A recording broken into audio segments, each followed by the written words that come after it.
नमस्कार दोस्तों, गणित की कक्षा में आप सभी का बहुत बहुत स्वागत है। मैं हूं आपका आचार्य जी। पिछले दिन की कक्षा में हमने सीखा था ऊर्ध्वतिर्यक विधि से गुणा करना। आज की कक्षा में हम सीखेंगे एक न्यूनन विधि और एकाधिकन विधि से गुणा करना। ठीक है, तो सबसे पहले हम सीखते हैं एक न्यूनन विधि से हम कैसे गुणा करेंगे। ठीक है, एक न्यूनन विधि से हम सिर्फ ऐसी दो संख्याओं को गुणा कर सकते हैं जिनमें से एक संख्या में सिर्फ 999 हो।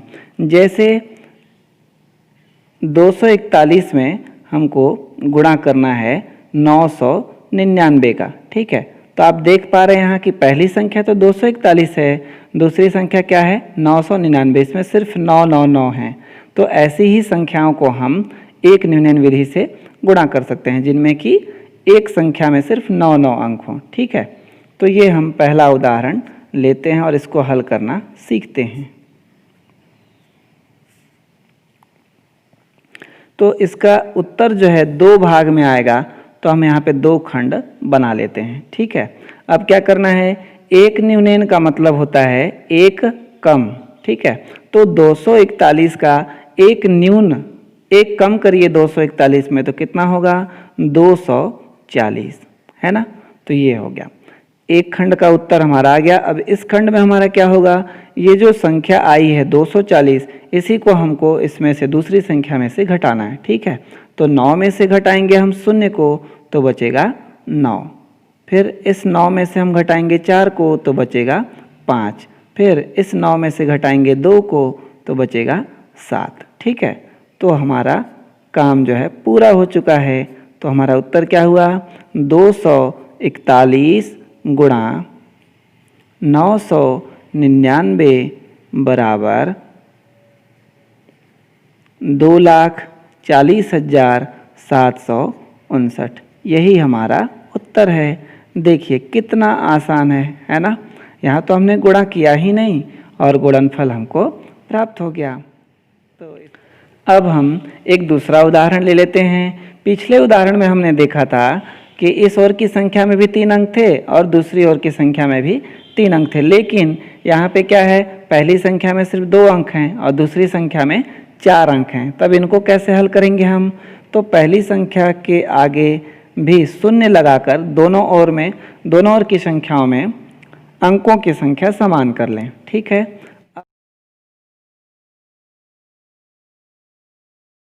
तो यहाँ पे हमारा 56 है, 56 का एक न्यूनन हम लेंगे तो क्या हो जाएगा 55। ठीक है, तो हमारे पास हो गया 55 और ये जो संख्या आई है इसको हमको इधर 9 वाली संख्या से घटाना है। ठीक है, तो 9 में से 5 घटा तो बचा 4, 9 में से 5 घटा तो बचा 4, 9 में से 0 घटा तो बचा 9 और 9 में से 0 घटा तो बचा 9।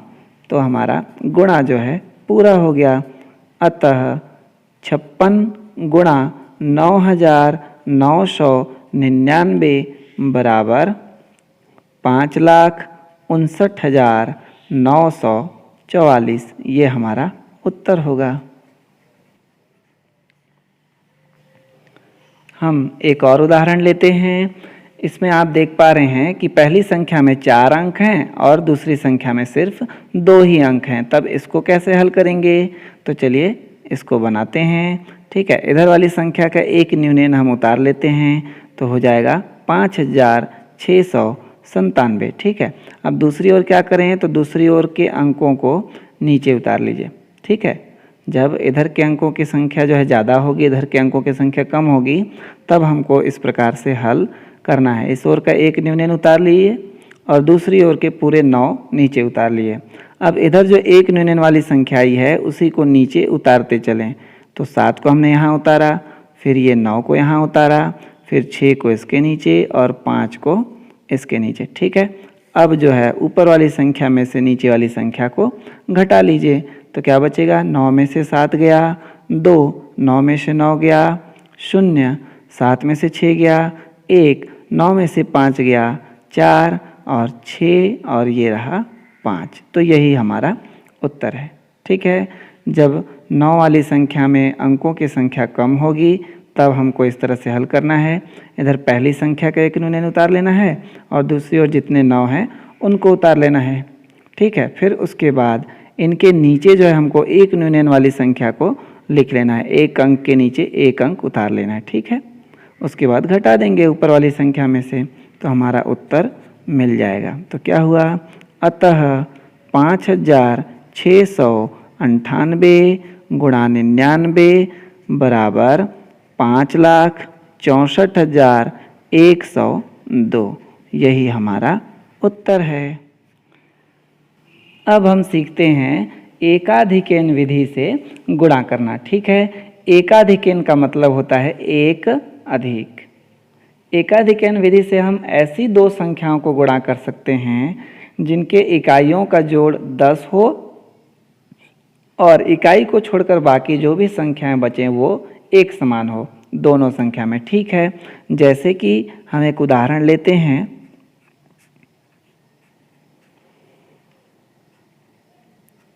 12 गुणा 18। ठीक है, तो आप यहाँ देखें इकाई के अंक यहाँ 2 है, यहाँ पे 8 है, तो 2 और 8 जोड़ेंगे तो 10 हो रहा है।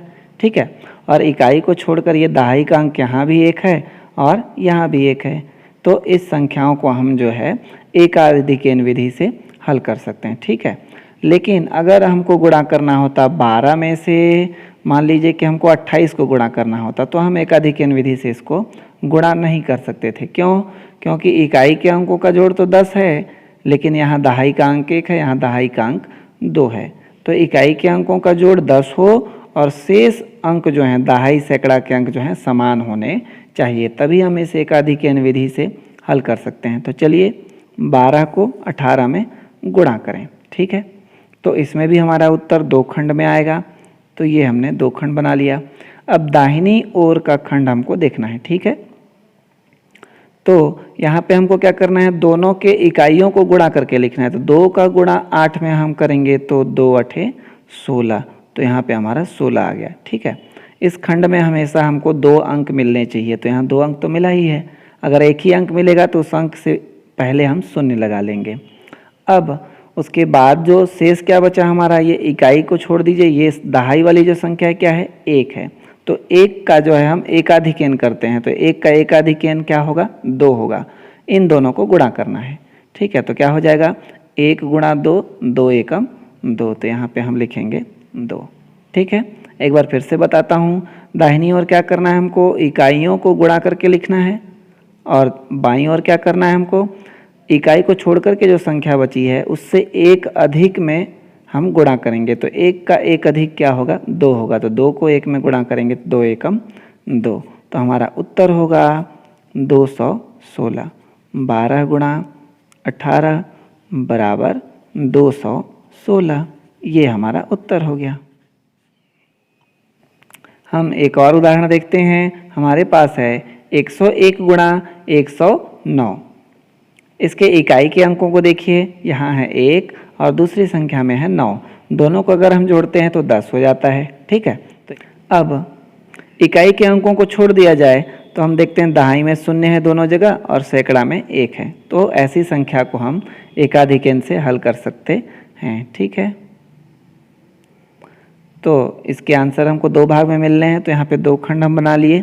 अब दाहिनी ओर इकाई के अंकों का गुणा करते हैं, तो 1 का गुणा 9 में करेंगे तो मिलेगा 9 एकम 9। ठीक है, अब यहाँ एक ही अंक है तो हमको 2 अंक यहाँ पे रखना जरूरी है, तो इसके आगे हम एक 0 लगा लेंगे।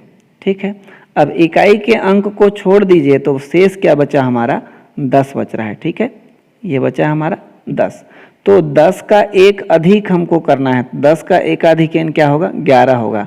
इन दोनों को गुणा कर देना है, तो 11 दाह में क्या होता है, 110, तो हमारा बाईं ओर का उत्तर होगा 110, और ये हमारा गुणा पूरा हो चुका है। तो हम लिखेंगे अतः 101 गुणा 109 बराबर क्या हो जाएगा गुणनफल, ये 110 और ये 09, दोनों को मिला करके एक साथ लिखिए,